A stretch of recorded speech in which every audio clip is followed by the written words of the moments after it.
دوستان سلام، به کانال پارادوکسیلین خوش اومدید.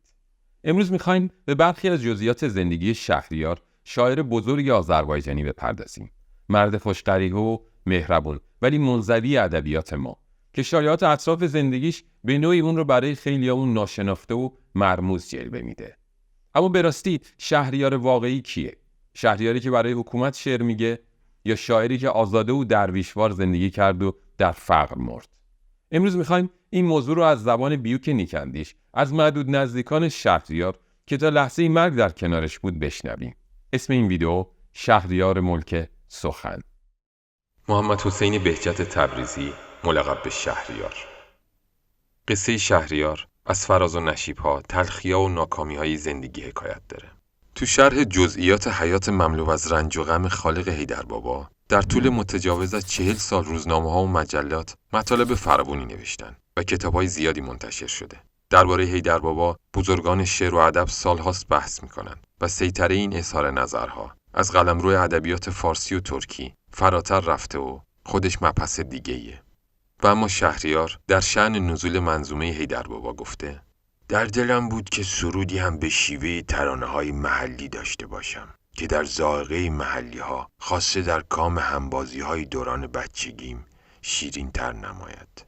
اما من بر اثر طول اقامتم در تهران با لهجه محلی دهات آذربایجان، خاصه با لطایف و تعبیرات آن، تقریباً بیگانه شده بودم. حتی خاطره‌های کودکیم به صورت تابلوهای کمرنگ و نامفهومی درآمده بود. از وقتی که مرحوم مادرم به تهران آمد، به تأثیر نفوذ سحرآمیز مادر و بازگویی‌های گذشته و قصه‌های دلنشین دوران کودکی، کم کم مردگان ذهنی من جان گرفته و تابلوهای گذشته‌ها دوباره رنگامیزی و نمایان شدند. از شهریور 1320 به بعد که دوران بیماری و نومیدی و انزوای من آغاز شد، در بستر شکنجه و آلام، اگر مادرم پرستاری و تقویت جسمی مرا به عهده داشت، یادگارهای شیرین گذشته نیز در دست مادرم بزم عیش نهانی برای من ساخته و شراب تسکین و تسلیت روحی در کامم فرو می‌ریختند. با شعر الفتی عمیق و عهدی قدیم داشتم. بر قطعه جانسوزی را به قیمت داغ عزیزی به دست آورده بودم و در این اشعار نیز اشک حسرت ریختن امر طبیعی بود. آخرین کوکبه اشک ودا از شعر منظومه حیدربابا و قطعه ای وای مادرم را به وجود آورد. منظومه حیدربابا، تعبیرات و تشبیهات و استعاره هایی که در این شاهکار ادبی به کار گرفته شده به قدری لطیفه که تاب ترجمه نداره.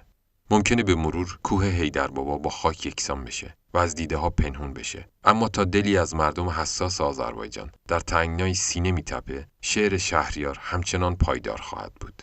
شهریار حیدربابای اول رو بنا به خواهش و تمایل مادرش در تهران ساخت، چرا که یک روز مادرش که مورد ستایش شاعر بود به او گفت: این همه اثر در فارسی داری و من نمیفهمم. حیف است به زبان مادریت، زبانی که من کلمه به کلمه آن را به دهان تو گذاردم و از زیر و بم و چم و خم آن آگاهم، اثری به جای نگذاری. شهریار، مادران حتی زبان بچه‌های لال خودشون رو میفهمن. از چیه که من زبان شعر تو رو نمیفهمم؟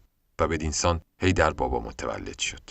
شهریار هنوز در تهران بود که مادرش بیمار شد. کوکب خانم رو در بیمارستان هزار تخت خوابی تهران بستری کردند. دوستان شهریار وقتی استاد رو از مرگ مادرش آگاه میکنن، او با چشمان گریون جسدش رو در قم به خاک میسپاره و این دو بیت رو بر سنگ مزار مادرش نوشت: مادر شهریار تبریزی است، شیرزن بود و شیر مردان زاد. مادر مهربانی که مجانی، شاعری محتشم به دنیا داد. شهریار وقتی که از خاک سپاری مادرش به خونه باز میگرده، شعر معروف ای وای مادرم رو میسازه. باز آمدم به خانه، چه حال نگفتنی، دیدم نشسته مثل همیشه کنار حوض. پیراهن پلید مرا باز شسته بود، انگار خنده کرد ولی دل شکسته بود. بردی مرا به خاک سپردی و آمدی، تنها نمیگذارمت ای بینوا پسر.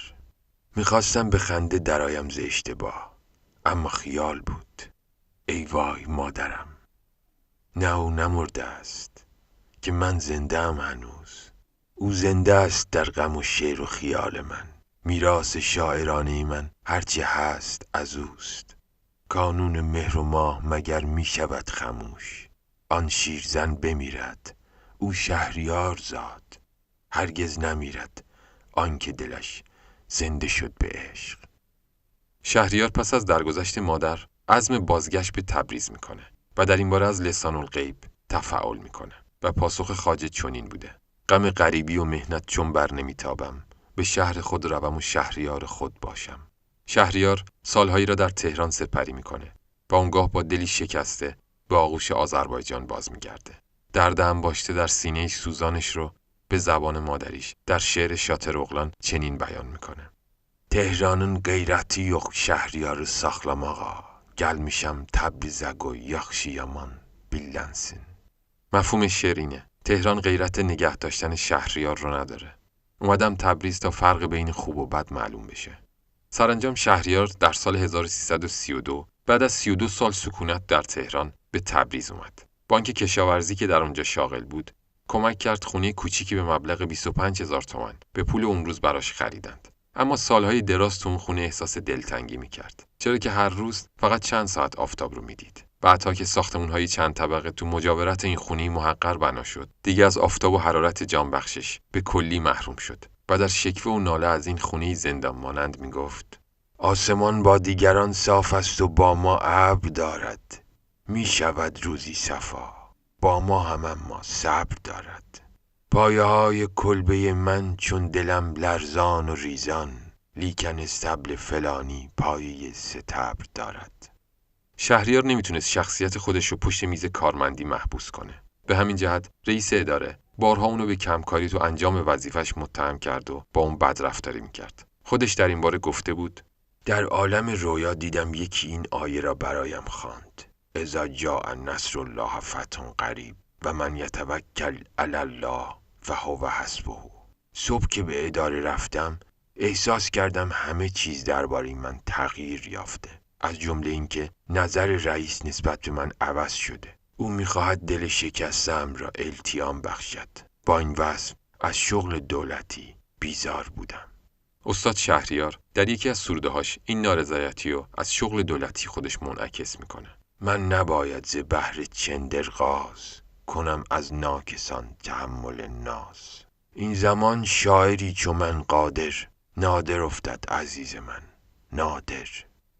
شهریار وقتی به تبریز اومد به قریه خوشکناب زادگاهش رفت و در اونجا جلد دوم حیدربابا رو به نظم کشید و جلد دوم و سوم دیوان فارسی خودش رو ساخت. او در سال 1342 با دختر یکی از بستگانش به نام عزیزه خانم ازدواج کرد. شهریار در اوایل دهه 4 در هنرستان صنعتی تبریز در مجلس جشنی که به مناسبت افتتاح راه آهن تهران و تبریز در حضور شاه برپا شد، چکامه‌ای که ترجمان درد آذری و آذربایجانی است رو خوند و این چکامه به اندازه‌ای مؤثر و حساس بود که اشک از چشم‌ها جاری شد. شهریار به مدت نسبتاً طولانی گوشه‌نشین میشه. از همه نقاط جهان و شهرهای مختلف ایران که بزرگان شعر و ادب به دیدارش میان، به بهونه کسالت اغلب اونها رو نمیپذیره. مرگ نابهنگام عزیزه خانم همسرش و غم تنهایی، افسردگی اونو تشدید میکنه. در شرایطی که جو حاکم بر مملکت از زبان آذری و ادبیات ترکی به غلط تصویر نادرستی ترسیم میکرد، اشعار ترکی شهریار به این پندارهای باطل خط بطلان کشید. Türkü bir çeşme ise mən onu dərya elədim. Bir suyuq mərəkəni məhşər kobra elədim. Bax ki Türkiye'də Qafqazda nə qoğa elədim. Acı dillərdə şirin türkü olurdu hənzəl. Mən şirin dillərə qatdım onu həlva elədim. Türkü vallah analar oxşaq laylay dilidir. Dərdimi mən bu duayla mudava elədim. استاد شهریار با ارسال پیام‌هایی به آذری‌های آن سوی ارس نشون داد که اون نه تنها یه شاعر چیره دست پارسیگویه، بلکه پرچم شعر غنی ترکی رو نیز در دست داره. به علت تضییقات و فشاری که نظام حاکم بر ایران نسبت به زبان و ادبیات ترکی آذری اعمال می‌کرد، اشعار ترکی آذری شهریار به صورت اوراق پراکنده دست این و آن بود و مردم به درستی نمی‌دونستند شهریار در شعر ترکی گفتن نیز همتایی نداره. شهریار 10 سال آخر عمرش رو در کنج خلوت گذروند. هرچند گاهی با حضور در کنفرانس‌ها و اجتماعات ادبی و فرهنگی مجالس علم و ادب رو شکوه و عظمت می‌بخشید. در این دوره از حیاتش بداندیشانی او را بیرحمانه آماج تهمت و افترا قرار دادند که به حاکمان وقت مدیح سرایی کرده و این قضاوت جاهلانه جسم و روح لطیف شهریار رو سخت آزرده بود و در این مورد شهریار چنین گفت: تا هستم ای رفیق ندانی که کیستم، روزی سراغ وقت من آیی که نیستم.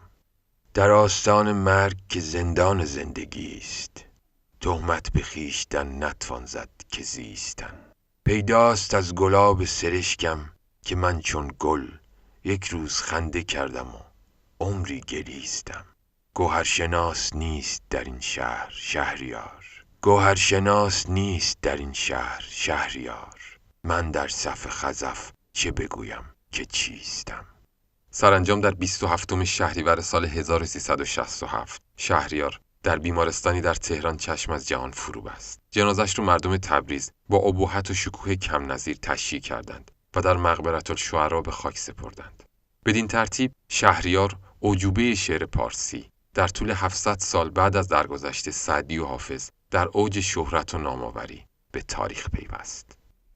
دوستان در اینجا به انتهای این ویدیو میرسیم. مثل همیشه قضاوت رو به شما میسپاریم. تا ویدیوی بعدی شما رو به خدای بزرگ میسپاریم. وقتتون بخیر و خدا نگهدار.